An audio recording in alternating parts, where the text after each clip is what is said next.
everyone. Welcome back to the pod. I am so excited to be back. Today is Sunday. The sun is shining. We're feeling good today. We're feeling good. I have a greens update. I think they're working. I think the greens are working. The brand that I'm using is Smarter Greens. I think that's what they're called. I use some of their other supplements, and do they taste green? Yes, they taste like vegetables. And I got the unflavored one for some reason. I think I was on a real health kick there, but I do squeeze a lot of lemon in there, and I think it's helping. So I wanted to send that little update to you all. I got my hair done. We are back to blonde. We're feeling good. Last week I mentioned that I was starting a little science experiment, right? I wanted to see if I could meet a man in the wild. I only went out once last week. So, there weren't a lot of opportunities to meet someone. Also, we were out for my friend Addie's birthday, which was so fun. But when you're out with the girls or you're out for, a birthday party, that's not really the time to be like running away from the group trying to find a man. We're there, we're present, we're celebrating. Just wanted to throw that out there. But I had this realization where I was like, if I want to meet someone in person, I think I'm going to have to do the work of getting up and walking over there. I don't really have anything to lose. He says no, then okay, you walk back to your friends. You have a great rest of your night. You go home, get some fries on the way home, and like, period. End of the night. You have nothing to lose. You'll probably never see that person ever again. So I'm encouraging everyone to continue shooting your shot. Let's all go on this little experiment together. Um, because I was thinking about it, and there are no, at least I can think of now, no other aspects of our lives that we sit around and wait for something that we want to happen, right? If you want something in your career, you go after it. If you want a pair of shoes, you get up and go buy them or order it from your phone, but you still take that first move to go get what you want. So why are we so like, oh, I'll just like sit back and wait till he comes to me? Majority of the men, unfortunately, are not going to come to you. I remember being out with my friends and we met these guys, and they were saying that they would have never, I think I actually ended up walking over there first, and they were saying, "Oh, we would have never come up to you all." And immediately I was like, but I was curious, right? Science experiment. And so I said, "Why?" And he said, "It's way too intimidating." And I was like, one, it's not, because we're just sitting over there giggling. Maybe if we were sitting over there looking mean and unapproachable, I could get that. But we were sitting over there giggling. And even last week when Addie and Lauren and I went to bathhouse, we were splashing each other in the pool. There's nothing intimidating about that. So again, let's continue on this experiment and keep seeing where it could take us. But I also, once we check off that box of said experiment, I'm interested to see how that affects the dynamic of the relationship moving forward, hoping that it doesn't, right? Because if I walk over there and I make the first move, I introduce myself, I say something funny, the usual. After that, I don't want to do any more walking. I want to be sat. And I think if I walk over there, I don't want them to get like the understanding that I'm going to be like girl bossing our relationship and just dragging him around. No, I want to walk over there. I'll make the first move. Who cares? Again, nothing to lose. But I don't want that to kind of be the dynamic of the relationship. And I think to avoid that, it's coming to me now. I think to avoid that, you should never dance around the, oh, do you want to do this? Should we get another drink? Should we do this? Blah, blah, blah. If you're talking to him and he hasn't really, made like made a move to get your number or buy you a drink or get you another coffee wherever you are, then okay, maybe we'll kind of back away from that. But if you walk over there for the rest of that dynamic, you need to be sat because you made enough moves for the rest of the relationship there. You don't need to be doing any more. So we'll see. We'll see. So I'm kind of also realizing that when I started this show, I was not busy at all. So I was kind of entertaining a few types of people. But now that things are getting busy, my outlook on dating and, summer fling, situationship, it's kind of starting to shift. And so I have this I call it like actively pursuing.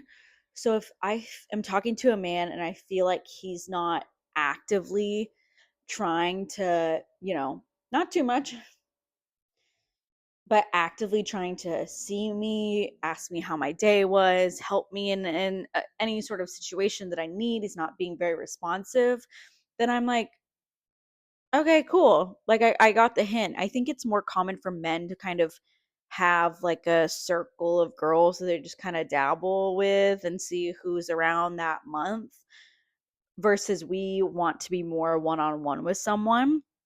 And so I try to, if I start to feel that that's happening to me, I just pull back because I don't really have time to see where that's going. Um, so I also try to catch myself if we're kind of starting to teeter on that line where I feel like I don't want to turn into someone that he just kind of keeps around.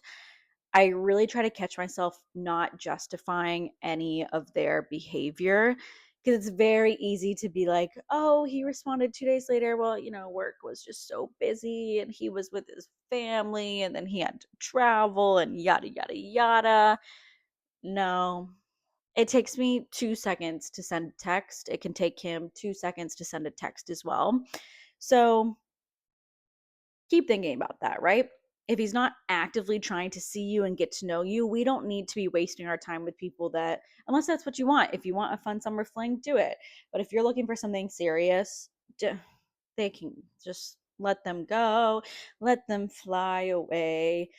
I have so much to talk about today, so I'm staring at all of these notes and I apologize if I keep looking at the laptop.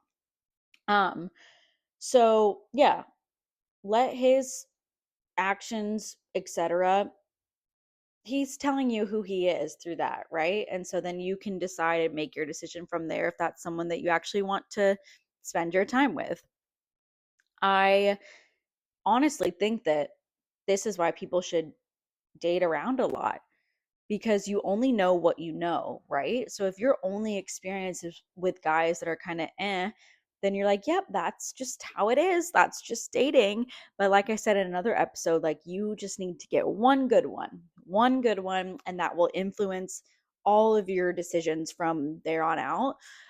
So if you start dating around and you're getting to experience a lot of different types of guys, you start to understand the signs of figuring out where they kind of see you in their life, right? Are you casual? Are you casual maybe relationship? Or is he like, yes, I want to date you. I want you to be my girlfriend. I see something with you. And you start to kind of understand these little signs. So the more you date around and get to know all these types and the more experience you have, the more you'll be like, oh, if he goes on a business trip for 2 days and doesn't text you, when he texts you, you won't get excited. You know what I mean? Like when he responds after 3 days of like being MIA, you're not going to be like, oh my gosh, he texted me. It's like, no, he could have texted you those entire 3 days that he was gone. Does that make sense? I can elaborate, right? Like if that guy was the only person that you're dating, you would get excited about that and you would probably just settle for that. But if you're dating and you get to explore new kinds of people, then yeah, you'll be like, oh, this is definitely not my person. So I had this realization the other day that my friends and I were at Addie's Soul Cycle class, and we were sitting there, and like, you're sweating and you're working hard and you're in the dark. And I had this realization, like, this is what it's all about. Having a good group of friends is really what it's all about. Men, since the three of us have been close, which we honestly got close like kind of last year, the men have come and gone. The men have come and gone. The ones that we thought would stick around ended up really not sticking around. There have been so many instances where we thought there was someone, and then anyway, but really honing in on your already established relationships and pouring into those. The men come and go. It's funny because they I think there's like this new understanding of women that we're like, "Oh, wait, I don't need you for anything, honestly. So if you're going to add more drama and chaos to my life, then see ya, babe, because I don't need that." And I think it's so funny when guys always say that we're dramatic and we're needy and we're clingy. And I'm like, you're welcome for the entertainment, babe. No, just kidding. I'm not like that. They're like, do you like me? But speaking of the drama, a guy that my friend's seeing asked her for a $2,000 loan. So who's the drama now?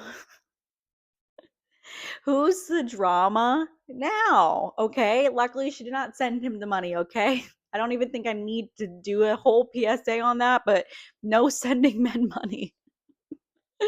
So, yeah, we're like, oh, I actually don't want that drama in my life. See ya. Okay. We're going to take a quick pause because unfortunately I am solo dolo. So we really need to make sure that the sound's working, that this is recording, all the things. Okay. Be right back. Okay, we are back. I had to adjust the camera a little bit too. So if the editing looks different, you guys are bearing with me, okay? We're a small but mighty team over here at Presley's Pod. So I appreciate you all sticking with my lack of understanding of technology and how all of this works. So now I want to take a little turn. I want to get cozy and just talk with you all about something that is, hopefully that didn't mess anything up, that is near and dear to my heart. I want to take a trip back in time, and I have a lot of notes because I feel like there's a lot to unpack with this topic, and I can kind of see this becoming maybe another episode if you all have follow-up questions, or if there's anything you want me to elaborate on, dive deeper, please let me know. You can shoot me a message on Instagram or TikTok. Um, I even struggled to find like the right words to explain all of this. And I decided to talk about this last night. So here we go. It was like 10 p.m. and I was just typing away. Um, but I would say that this year is probably the first year that I've felt confident in my body. Yes, I have my days where, you know, our brains like to mess with us, and the demons sometimes get back into the head where, I don't feel as confident. But overall, this year is the first year where I've had more good days than bad days. And I think it's because all of the work that I've done in the past to really train my brain is finally coming to fruition, and it's kind of finally paying off. And so maybe my confidence is leaning towards delusional, but I would much rather have that than not being able to look at myself in a mirror, not being able to look at pictures of myself, or walking around with like, oh, I don't know, I'm getting emotional. Oh my gosh.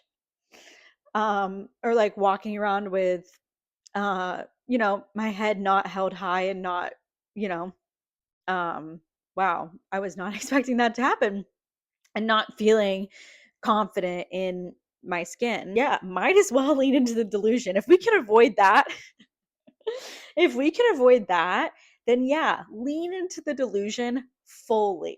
I would honestly say from ages 15 to a couple years ago, I always felt like I was fighting with my body. Like brain, body, it was always such a fight. And I was so confused and frustrated because it seemed like everyone around me was so confident in their skin and could confidently wear any sort of clothing. It seemed like just no one was having like the thoughts that I was having about body issues. And I was worried. I was always worried about what I looked like compared to other people. And I talked very negatively to myself and really put myself down when I would see a picture of myself or see myself in the mirror. And I remember canceling plans with friends because I didn't like how I felt in my outfits that I was, deciding to wear. So I just canceled because I was like, I can't, in my brain at the time, I was like, I can't go out looking like this. When I drafted that sentence, that story to tell you all, I initially typed, I canceled plans because I didn't look good in my outfits. And it wasn't that I didn't look good. The issue was that I didn't feel like I looked good in the outfits. Two completely different things. And so I even struggled with acne. I mean, we all struggled with acne, but my acne struggle came in college after everyone else had already had theirs gone. And oh my gosh, in high school, the skin was glowing. I looked amazing. And then college hit. I think it was just moving to New York and the air and the pollution and all the things. And my skin, there are no pictures of that time of my life. They are burned somewhere. But the amount of concealer that I used to carry in my purse, I honestly could have been sponsored by someone at that point. So I'm really happy that I'm seeing so many people online really open up about their acne journey, because that's something that I really wish I had when I was that age, and I would avoid spending so much money on concealer and makeup and the stress of always running to the bathroom and making sure that everything was covered that I wanted to be covered.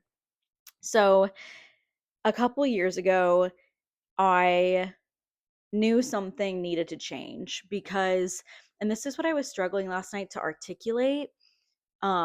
So bear with me. I knew something needed to change because I knew that my body issues weren't like, oh, okay, cool. Like, I'll go to the gym. I'm feeling motivated. I want to make a change. Let's do it. I discovered that only part of it was how I felt about my actual body. It was the confidence in the way that I saw myself was so low that it was manifesting in me being very particular about the way that things looked and being so overly critical of my body. It was never like, oh, I want jacked arms. I would, it was more of the feeling of, oh, like my arms are huge. I'm never going to wear tank tops and I am sad that I can't figure out how to look better. It wasn't that I needed to look better, because there's nothing wrong with your body or the way your body looks. It wasn't that I needed to look better. It was that I needed to train my brain to see myself in a more loving way. It was my brain that needed the gym, honestly. It was the work needed to happen in my brain, not like doing crunches. And so even when the acne was really bad, I just remember saying to myself, well, okay, I guess I just will never get physically close to anyone ever. Like in terms of dating relationships, I was like, oh, okay, I guess like that is just not meant for me because my skin is so bad. I really just remember being so, when I decided that I needed, that things needed to change, I was so over just the stress that it was causing me. And I was so over wasting energy thinking about, what I looked like in a dress, or what I looked like compared to other people, or should I squeeze in an extra workout before that, event or that night. Like, I hated shopping because I hate the lighting in the changing rooms, and I didn't I like feared that the clothes weren't going to fit, and I just didn't even want to do it because having to go get a bigger size was like, I didn't that would manifest in such a way in my brain of me not liking myself at the time, that I just couldn't even take it, so I just wouldn't do it. Um, and it's funny because now I'm like, if something doesn't fit, I'm like, period, give me a bigger size so I can be more comfortable. And then I can wear these pants to dinner. Like the whole standing jeans thing, no, like get the bigger size. Get the bigger size. Always get the bigger size. When I was in Vegas, my mom, she complimented me on I was wearing these baggy jeans, and she complimented me on the jeans. And I was like, yeah, we're going to dinner. I'm trying to eat. I'm trying to be baggy. I'm trying to be comfortable. We're going to be sitting there. I want to be comfortable. Okay. And so I feel like this sounds a little hippy dippy, but I started to understand more of the idea that our brain and our body is very connected. So, whatever you tell your brain, your body is listening.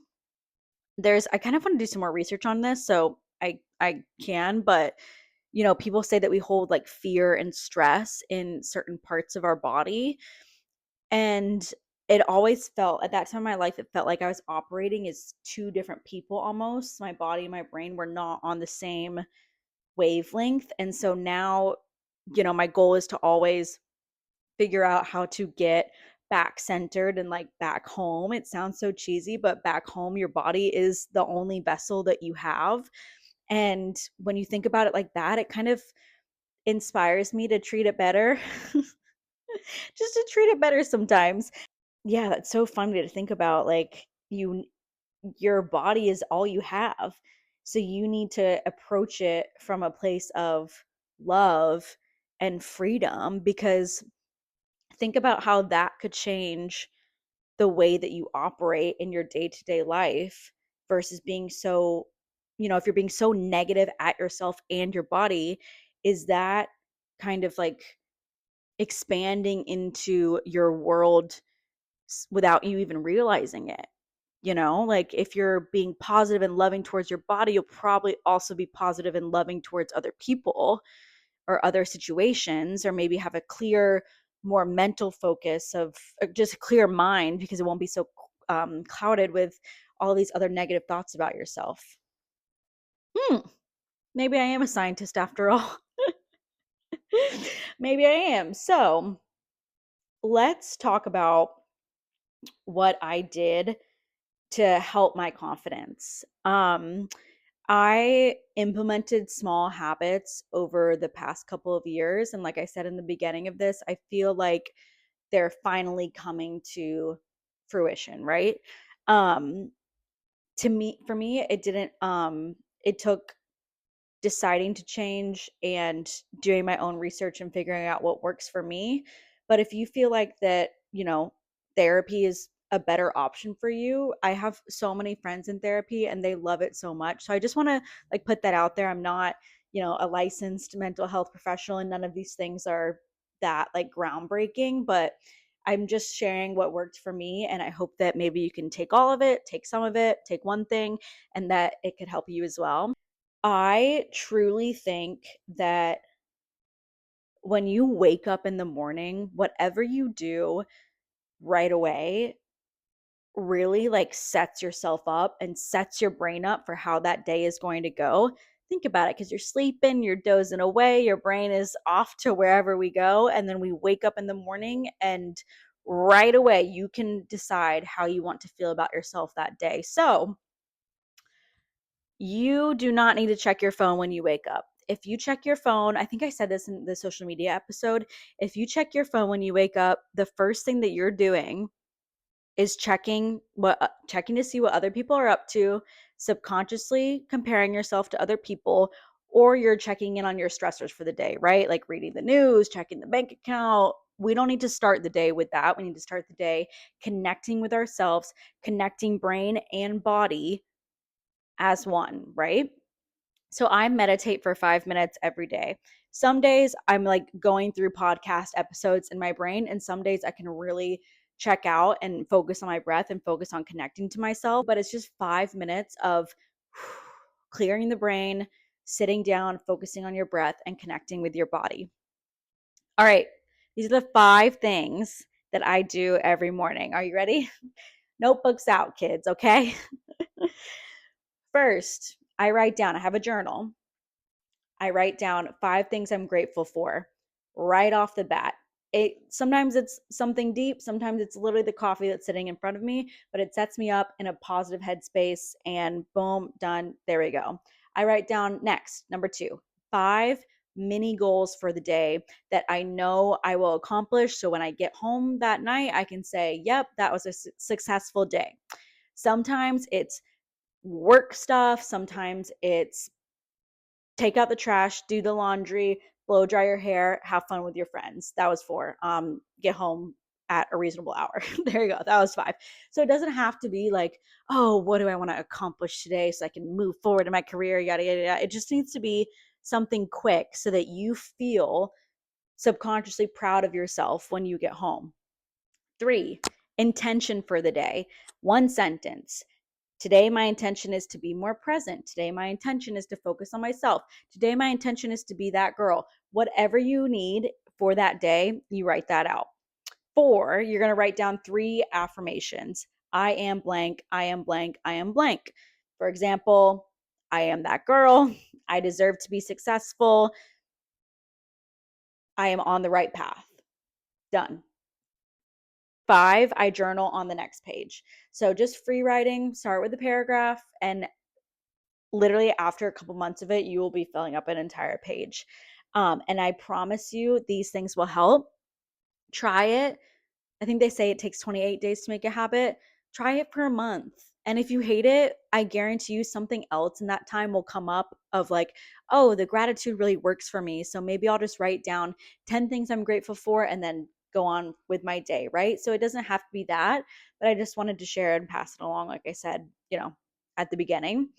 I think that really helps you start your day off with confidence. And if I've created that confident routine for myself, and if I don't do it, I'm navigating the rest of the day feeling very scrambled. Even like early 5 a.m. mornings, I am there with my journal because I would rather keep up this habit than slip back to where I was, in my negative headspace a couple years ago.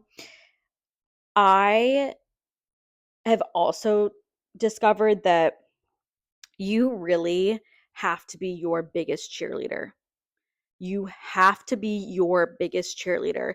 You cannot rely on anyone else to be your personal cheerleader. When you think about it and sit back, why would you choose to bet against yourself? Why would you choose to talk to yourself and put yourself down in such a negative way? You are all that you're guaranteed to have, right? So making the choice that we're going to operate from a place of love and connection with our body, and that we're not going to fight our body anymore. Your body is listening to what you're telling it, and you need to be careful. Like, even with the self-deprecating jokes, your body's listening. So be careful. Just watch your words, watch how you speak to yourself. And that's kind of a good segue into the next section of like, okay, so we did our journal, but now how do we deal with working on the way that we speak to ourselves, working on handling, For me, like looking at myself in the mirror or seeing pictures of myself, like that was a whole ordeal. Like I had to figure out how to handle just that simple action that we do multiple times a day. There are mirrors everywhere. So going back to what I said, like delusionally hype yourself up. Like 3 things that I do to handle looking in the mirror and making it better for myself. I literally look in the mirror and before I go out or if I'm going to do something that requires like a little bit more of a confidence boost, I'll literally look in the mirror and I'll look myself in the eyes and I'll be like, what's it like to be that girl? Or I'll be like, you look so amazing. Let's go get them. What else do I say? I'm like, wow, I'm so lucky that I'm me and that I have me. Right. So it sounds insane, but do it. And I promise it will help. And number 2, shut down the negative thoughts right away in the mirror. It's so hard, trust me, but it's so easy. We subconsciously critique, right? Because we're always bettering ourselves. We work hard. We want to be successful. We want to better ourselves, but it's so easy for our brain to be like, to critique yourself right away. So you have to train your brain to break that habit, literally train your brain to shut them down. Anytime you like have the urge to critique yourself, give yourself a compliment right away. If you're critiquing your legs, I'm so happy that my legs took me all over Manhattan today. Thank God I have them. Woohoo. Right away, paying attention to your thoughts and paying attention to where the critiques come from and, check in because I think it happens way more often subconsciously than we even know and are aware of. Um, hold your head high and strut down the street. Hold your head high and strut down the street. Practice it. It will help, right? Like it's the feeling that you get. And I talked about it last week with you always wanting to present the best version of yourself and that idea of faking it till you make it. So if you're having a horrible day, just strut down the street and fake it till you make it. Also, number four is a fun one. Anytime that I leave the house or if I have to hype myself up for a social setting or a date or something that, that I'm feeling a little about or could maybe cause me some nerves, Meg the Stallion's blasting in the speakers. Meg the Stallion is blasting through my speakers. My neighbors love me, okay? But I have to literally find that delusional confidence to walk into a bar, to walk into a party, to walk to a dinner, to walk to a stressful work environment, etc. So keep that in mind and figure out who your Meg the Stallion is, right? I can go more into the acne journey. There's no pictures of that time, but obviously I'm not a dermatologist, but I just wanted to kind of touch on that. So if you're really struggling, with your skin or you're fluctuating a lot with your acne, I just remember feeling like I must have done something horrible in a past life to deserve what's happening on my face right now.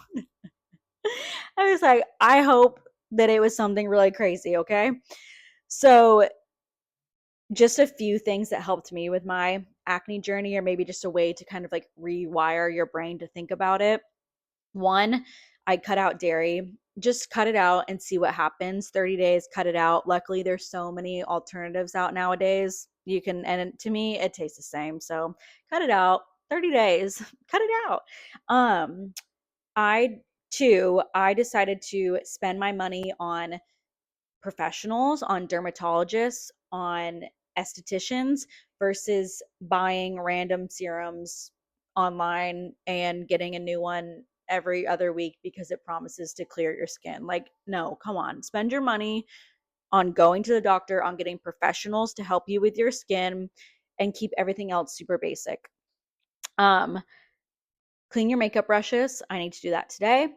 And sleep with a silk pillowcase and obviously wash it and bring that pillowcase with you when you travel. That has really helped me kind of keep my skin super consistent when I'm traveling. And I use a new washcloth every time I wash my face. I ordered like the cheapest ones from Amazon, got a ton of them. Every time I wash my face, it's a new washcloth. Just to, we don't need any sort of germs, yada, yada, yada. The last thing that I want to leave you all with is something that was said to me, and I don't think I'll ever be able to forget it. Confidence is the hardest muscle to flex. Confidence is the hardest muscle to flex, which is so exciting because confidence is something that you can work on. There's some people that are born with it, but it's something that you can actively choose to work on. And that's exciting because you can become more confident. Um, that was a lot. I feel like my brain is really scrambling now, and I'm just sitting here praying that that recorded. um, so thank you all. I know that that was, sometimes I sit here and I pretend that I'm talking to someone versus like putting on a show. So I feel like I can feel my thoughts forming and just trying to, work on articulating them to you all. But thank you so much for listening. If you have any sort of feedback or questions or anything that you want me to elaborate on from what I said, I'm really hoping that that made sense. Every week I hope it makes sense. I am seeing Mr. CK tonight, so that will be fun.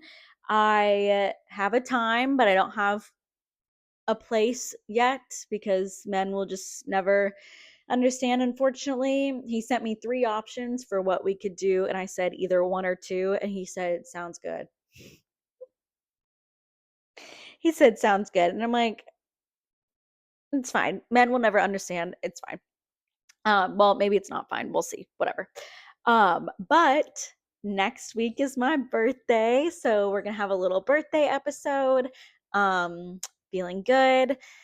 And yeah, love you all. Happy Sunday. Enjoy your week and the rest of your day, and I will see you next time. Bye.